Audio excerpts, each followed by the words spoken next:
this past year Wisconsinites have been involved in the leadership of the struggle of our lives.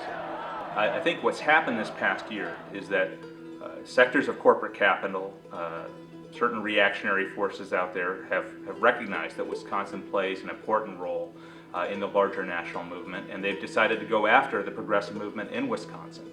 And that's what they've done. They've gone after collective bargaining rights for public sector workers. They've gone after the labor unions in Wisconsin. It's a state which has had very high union density in the past, and they're trying to break that up. Well, I think Wisconsin was an incredible flashpoint and an inspiration to people around the country. And I think what was really important about what happened in Wisconsin is that although for years we've been hearing this narrative about how teachers are overpaid and people are fed up with this public school system and unions, it was clearly not true. When push came to shove in Wisconsin, people were galvanized by the attack on public employees' right to organize. And John Matthews, the head of the local teachers union, took advantage of that moment and had a walkout of teachers. And my own children and my parents and my kids' teachers and my neighbors and everyone I knew came downtown to protest the attack on the right of public employees to collectively bargain.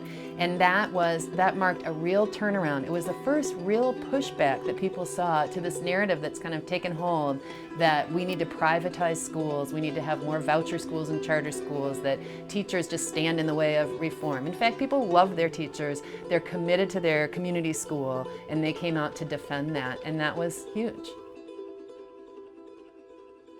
Wisconsin is a so-called swing state, and it's one of the states that Democratic candidates in particular oftentimes have to rely on in order to win, to put them over the top in presidential elections. But the reality is that Wisconsin is much more important for the progressive movement in terms of its role historically and also now as the heartland of the progressive movement in this country. It's a place that gave rise to the radical abolitionist movement of the 1850s and 1860s. It's a place that was a strong point for the Progressive Party, the Socialist Party.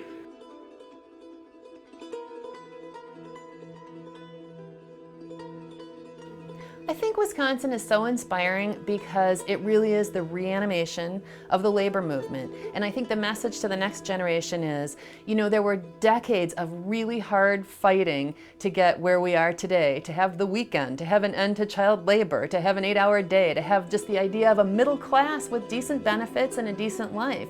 And because it's so stark in Wisconsin and the stakes were so high, all of a sudden, I think people really became aware of how much we have to thank the labor movement for and how hard we have to fight to maintain those things just to have a decent society.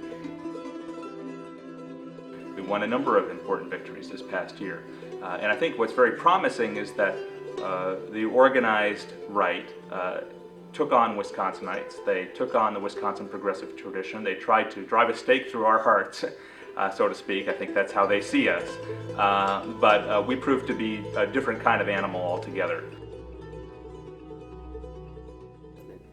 I think we have to realize that this is going to be a long fight, and as inspiring and amazing as it was to come out to these huge demonstrations, the fact is that we are going to have to work block by block to organize, to have recall petition drives, to get people to work hard to get Scott Walker out of office and get a new governor in, and turn around this legislative assault on really basic ideas of democracy in our state.